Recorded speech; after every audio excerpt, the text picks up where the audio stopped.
చంద్రబాబు గారు నా కూతురు పెళ్ళిని నేను తిరుపతిలో అమ్మవారి గుడి తిరుచానూరు పరిధిలో 30,000 మంది అతిథులు రాగా అందులో ప్రధానమైనటువంటి వ్యక్తి మీ వియ్యంకుడైన లోకేష్ గారి మామైన బాలకృష్ణ గారు, నాకు ఆత్మీయుడిగా ఉన్నటువంటి వ్యక్తి.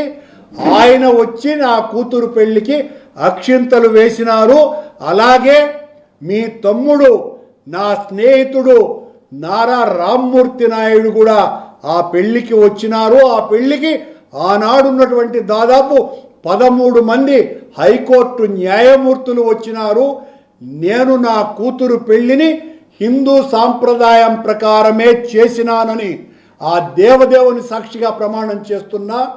నా వియ్యంకులు చేసినటువంటి పెళ్లికి నేను నా కూతురు తండ్రిగా హాజరైనాను. ఇక్కడేం దాచుకొన్నాను, మీలాగా అబద్ధాలు చెప్పేటువంటి మనిషిని కాదు.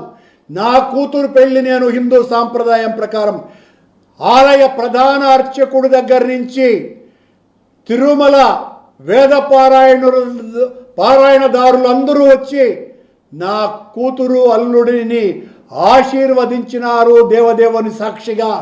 ఆ పెళ్లిలో వేద మంత్రోచ్చారణ మధ్యన నా కూతురి పెళ్లి జరిపినాను.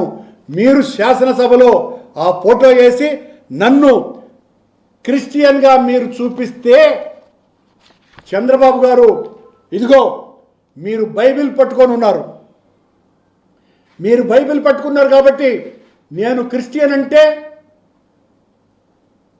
నన్ను క్రిస్టియన్ అంటున్నారు కదా మీరు, మరి మీరు బైబిల్ పట్టుకున్నారు. ఇదిగో 1 కాదు 2 కాదు, సాక్ష్యాలు కోకొల్లలుగా ఉన్నాయి. కోకొల్లలు. ఇంతే కూడా కాదు, మీరు అసలు హిందువే కాదు ముస్లిం అంటే ఎట్లా ఉంటుంది?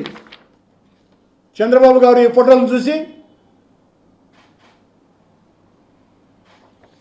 మరి పవన్ కళ్యాణ్ గారి 3వ భార్య ఓ క్రిస్టియన్ కదా, మరి పవన్ కళ్యాణ్ గారు సనాతన ధర్మ పరిరక్షకుడిని పెద్ద హిందువునని చెప్పుకుంటున్నారే, మరి ఆయన్ను క్రిస్టియన్ అనండి. మరి నన్ను ఎలా అంటారు క్రిస్టియన్ అని? మీరు క్రిస్టియన్ చెప్పే ఈ కరుణాకర్ రెడ్డి చేసినటువంటి హైందవ ప్రచారం ఇప్పటి వరకు పాలక మండళ్ల చరిత్రలో ఏ ఒక్క అధ్యక్షుడు చేయలేదని ఛాలెంజ్ విసిరి చెప్తున్నా. నా సవాలును స్వీకరించి మీరు ఎవరు పంపించినా మీ పాలనలో హైందవ ప్రచారం ఎలా జరిగింది, నేను ఎలా హైందవ ప్రచారం చేసినాను అన్నటువంటి విషయాల్ని సుస్పష్టంగా చెప్పదలుచుకున్నా. ఇన్ని రకాలైనటువంటి అబద్ధాలు ఈయన మరి లోకేష్ ముసల్మానా చూడండి ఎంతగా ఆయన వంగి ఏ రకంగా ఫోటోలు, మరి ఇన్ను ముస్లిం అనాలనా?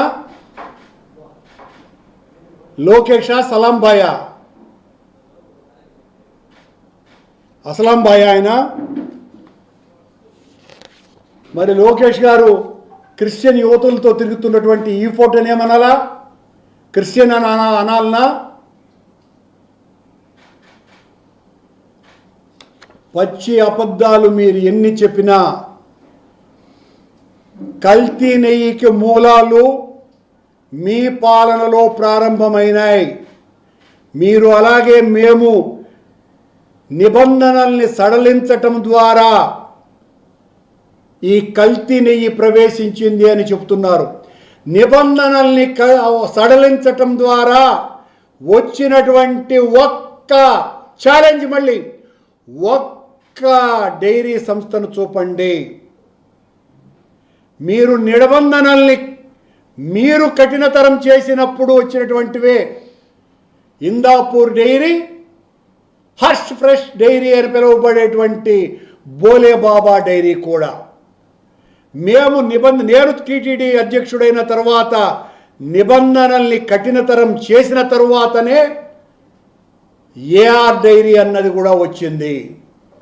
అంటే సులభతరం చేయటం మూలంగా ప్రయోజనం పొందినటువంటి డైరీ సంస్థ ఒక్కటి కూడా లేదు. దీన్ని మీరు నిరూపించాలా ఛాలెంజ్ చేస్తున్నా. నిబంధనల్ని సడలించడానికి కేంద్ర ప్రభుత్వం తీసుకున్నటువంటి ఆర్థిక విధానాలు మాత్రం తప్ప మరొకటి కాదు. తద్వారా లోకల్గా ఉన్నటువంటి సంస్థల్ని, స్టార్టప్ కంపెనీలను ఎంకరేజ్ చేయాలని